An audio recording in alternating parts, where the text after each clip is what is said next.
falar sobre uma temática muito importante, de muito desafio hoje para nós trabalhadores e moradores do mundo rural brasileiro e baiano. A questão da reforma agrária e o acesso à terra.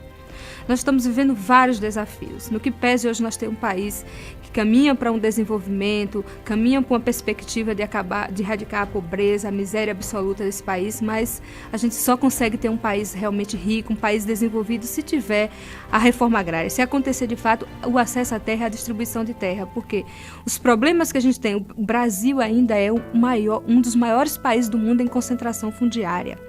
É um país que nós estamos vivendo hoje um desafio da estrangeirização das terras.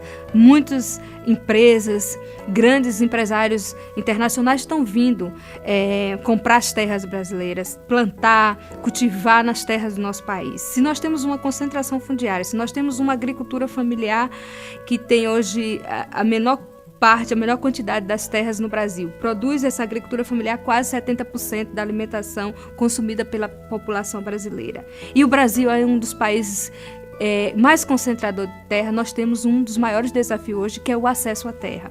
A reforma agrária no Brasil realmente nunca foi feita. A gente tem tido algumas medidas, alguns programas que tem, claro, melhorado o acesso de muitos trabalhadores à terra, mas eu vou dar um exemplo para vocês. Uma família de 5 membros, né? Se você hoje tem terra, essa família pode, mesmo ele sendo um agricultor familiar que tem uma quantidade de terra, ele é sem terra, porque não dá para os demais membros da família. Se um filho quiser apostar, produzir a esposa na terra, ele não tem como, porque a terra é insuficiente. Então, hoje nós estamos vivendo um debate muito grande com o governo, um processo de negociação que tem sido unidade de todos os movimentos sociais no que diz respeito que reforma agrária defender no Brasil, que política de acesso à terra a gente precisa ter, porque além dos problemas dessa grande concentração fundiária, da questão da estrangeirização das terras, tem a questão do modelo de produção, né? A degradação ambiental, o desrespeito ao meio ambiente no modelo hoje, principalmente do agronegócio brasileiro,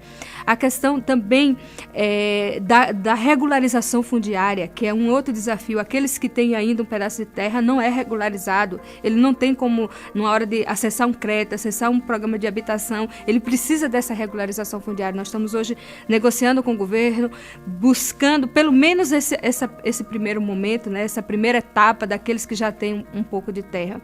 A questão da desapropriação, né, a gente tem diminuído muito a desapropriação de terra. Tem hoje o programa de crédito fundiário, mas não está sendo insuficiente. O programa não tem as condições reais para que, de fato, aquelas famílias que querem conseguir adquirir uma terra para produzir, que elas possam também fazer seu financiamento, pagar. Isso tudo é muito pouco. Então, a questão agrária brasileira, além de todos esses desafios, tem mais a questão do judiciário, da legislação do Congresso brasileiro, que nós temos aí muito conservador, quando se diz respeito a uma questão em defesa dos trabalhadores, das trabalhadoras do campo, a gente não consegue avançar. Então, nesse momento, falar de reforma agrária, falar do acesso à terra, é falar de um grande desafio que precisamos superar e precisamos ter um conjunto de políticas públicas para que a agricultura familiar, que já produz hoje quase 70% dos alimentos consumidos pela população brasileira, possa ter condição de produzir alimento, de garantir a soberania alimentar e nutricional da população brasileira.